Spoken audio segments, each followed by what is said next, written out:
Patas ng cycling pabundok. Paningin natin. Yan yung entrance.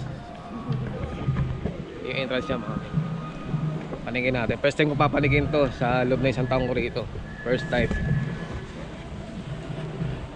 Kaya tara, samahan nyo ako. Tingin natin kung meron sa taas. Sakura mga men, no? Sakura dito sa taas. Ganda, di ba? Okay.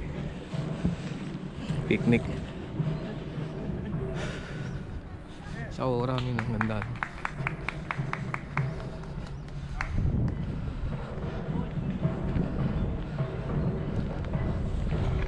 Ganda niya, men.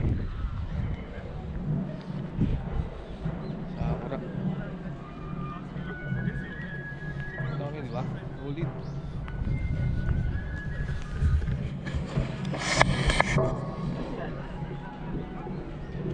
Sakura, mga men. Sakura, men. So, mga men, no? Kukuha tayo tungkod. Tungkod ba? Tungkod habang nagkapanis sa taas. Kailangan ng tungkod. Yan.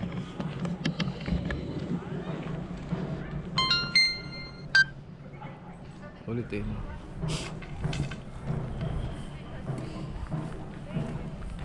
Ay kaya nang simoy ng hangin, fresh air mga men. Literal. Wala yung mga iniisip mo. Relax ka. Peaceful ba? Peaceful. Thank you ah. Literal na trekking mga men. Ganda-gandang tanaw. Maganda na rito sa paglalakad mo, lalo pa sa taas kaya. Tingnan natin. Laki ng taas, meron pa pala. Taas mga men.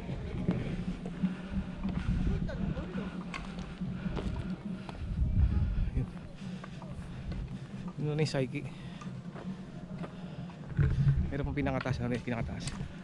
Thank you. Yung guys, taas. Ito na yung pinaka-top view. Taas. Picture tayo mamaya. Taas din ah. Taas din yan. Thank you ah.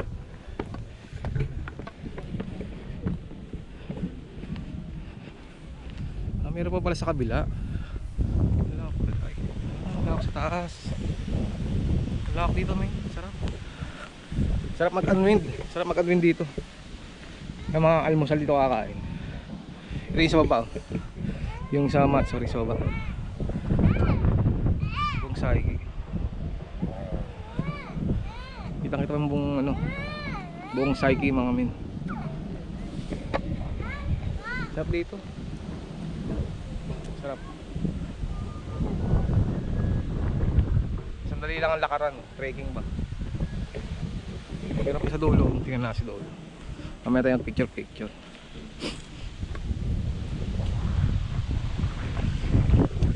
Kung gusto mo ng kalayaan, maayos sa pag-iisip, kumani ka lang dito sa taas ng saigi. Ewan ko anong bundok to. Pare-relax ka.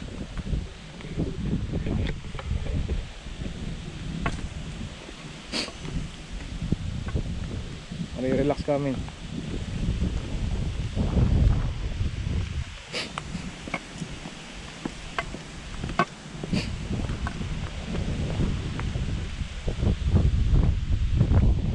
Relax ito dati. Fresh air.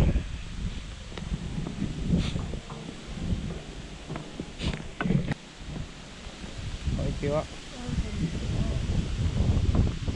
Kung sa kikita mo. Ganda pala rito. Isang taong ko rito ngayon nakapanig. Ganda pala. Perfect timing.